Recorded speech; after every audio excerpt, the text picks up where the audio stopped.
Olá, alunos do terceiro período da matéria de controle de constitucionalidade. Aqui é o professor Sérgio Neme, que acompanha essa matéria no presencial com vocês.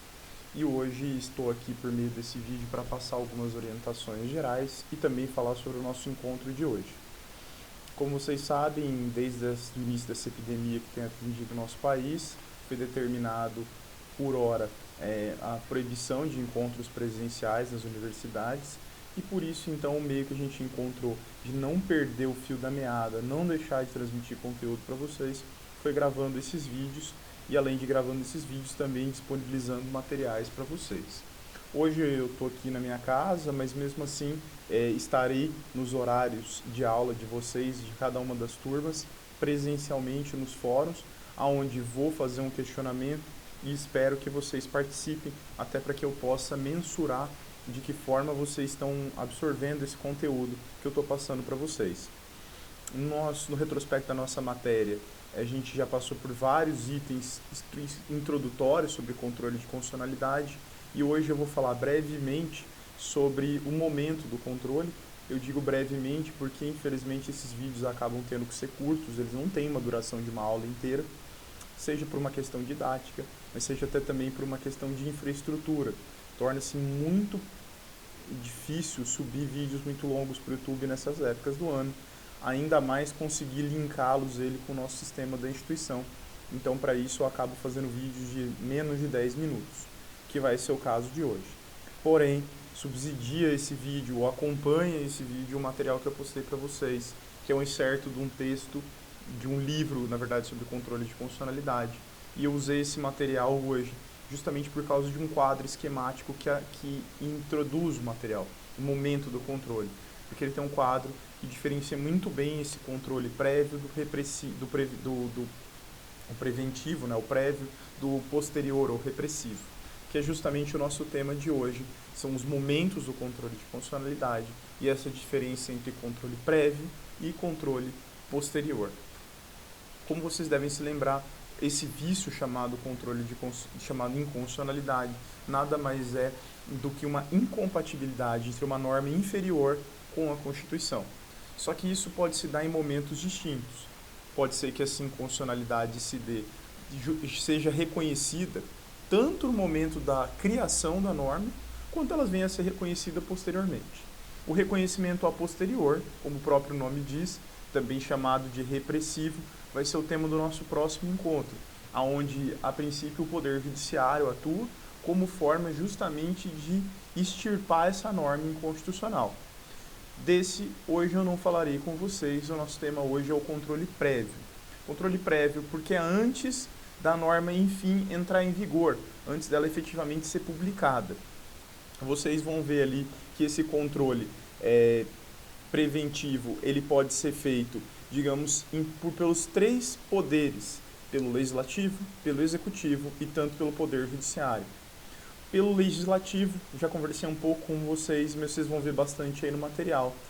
Dentro do processo legislativo, em ambas as casas, seja na Câmara dos Deputados ou seja no Senado Federal, existe uma comissão chamada Comissão de Constituição e Justiça, cuja passagem por ela é trâmite obrigatório de todos os projetos de lei, emendas à Constituição e convalidação de medidas provisórias. Todos esses atos precisam passar pela CCJ obrigatoriamente. Qual a função da CCJ? Analisar e entender, havendo uma inconstitucionalidade, vetar a lei dentro da CCJ. Vocês vão ver ali os dispositivos constitucionais do regulamento da Câmara e do Senado que tratam disso. E esta comissão faz um controle prévio de índole política, ou seja, a decisão da CCJ tem caráter eminentemente político.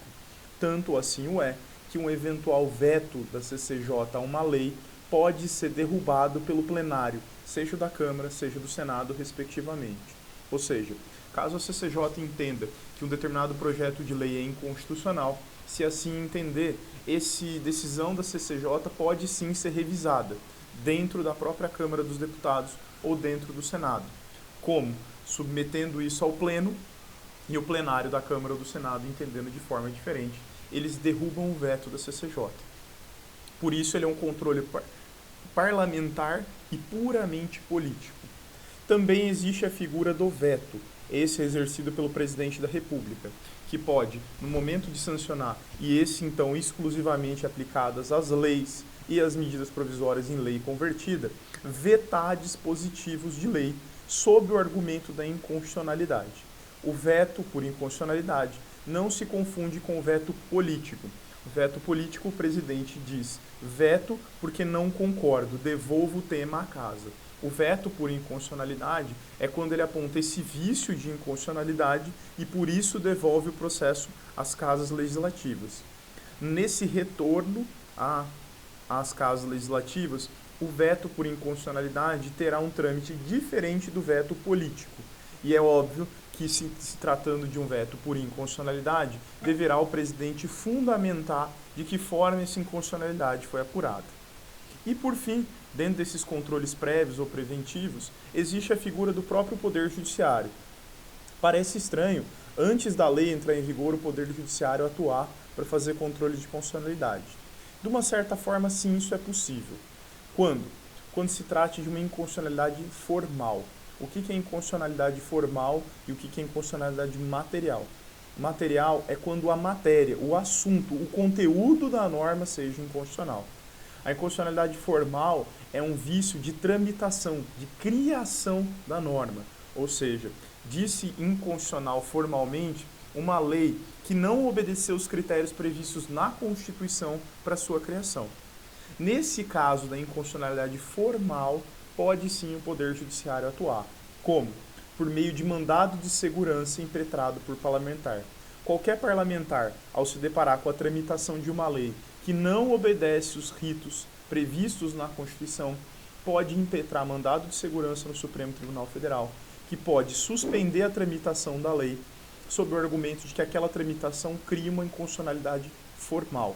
Ou seja, que aquela lei, sem juízo de mérito quanto a ela está sendo criada de uma forma inconstitucional.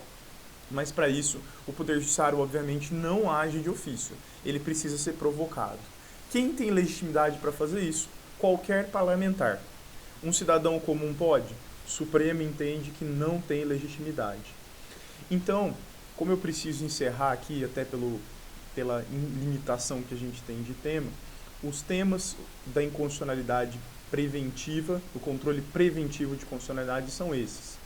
Deem uma olhada no quadro, deem uma lida no material e, por favor, se façam presente no momento da aula, nos fóruns e respondam os meus questionamentos. Vou fazer ali uns apontamentos e aguardo as considerações de vocês e assim que tivermos alguma novidade, alguma expectativa de volta ao retorno às atividades presenciais, 100%, a gente volta a conversar.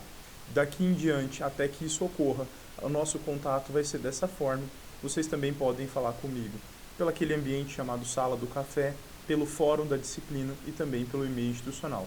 Desejo um bom estudo a todos e um grande abraço. Até mais.